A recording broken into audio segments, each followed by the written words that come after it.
Pour savoir où se situe un point sur une sphère, ou par analogie sur la surface terrestre, on doit quantifier sa position par rapport à deux lignes imaginaires de référence, l'équateur et le méridien de Greenwich.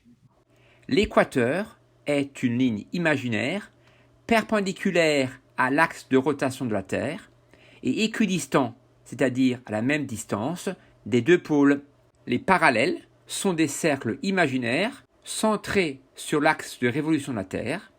Leur plan est orthogonal à cet axe. Les parallèles sont donc parallèles à l'équateur. La latitude d'un point exprime tout d'abord la position nord ou sud par rapport à l'équateur, puis l'angle que ce point forme avec le centre de la Terre et l'équateur.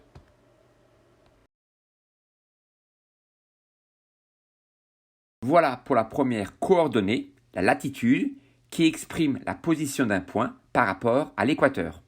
Le méridien de Greenwich est un demi-cercle imaginaire qui relie le pôle nord et le pôle sud. Il passe par l'Observatoire royal de Greenwich dans la banlieue de Londres. De manière plus générale, les méridiens sont des demi-cercles imaginaires qui relient le pôle nord au pôle sud.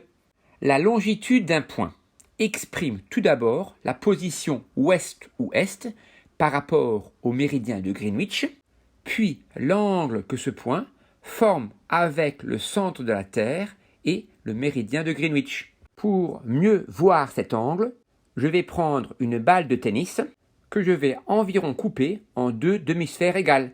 C'est dur.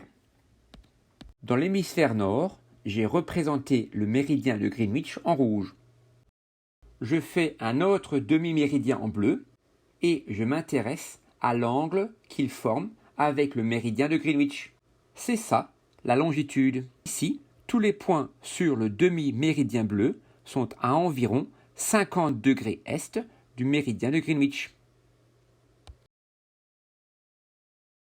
On appelle coordonnées géographiques d'un point le couple donné par sa latitude, donc sa position par rapport à l'équateur, puis sa longitude, donc sa position par rapport au méridien de Greenwich.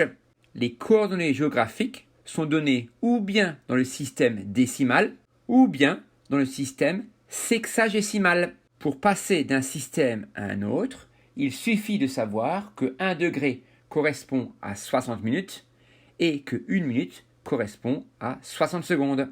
Par exemple, les coordonnées géographiques de notre collège sont dans le système sexagésimal, 48 degrés, 38 minutes et 22 secondes nord, et 7 degrés, 40 minutes et 7 secondes est. On peut convertir cela dans le système décimal.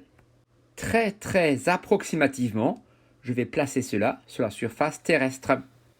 Je commence par la latitude, arrondie à environ 49 degrés nord, puis la longitude, arrondie à environ 8 degrés est.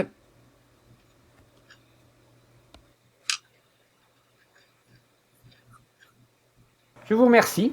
J'espère que vous avez bien compris. Je vous souhaite une belle journée. À bientôt.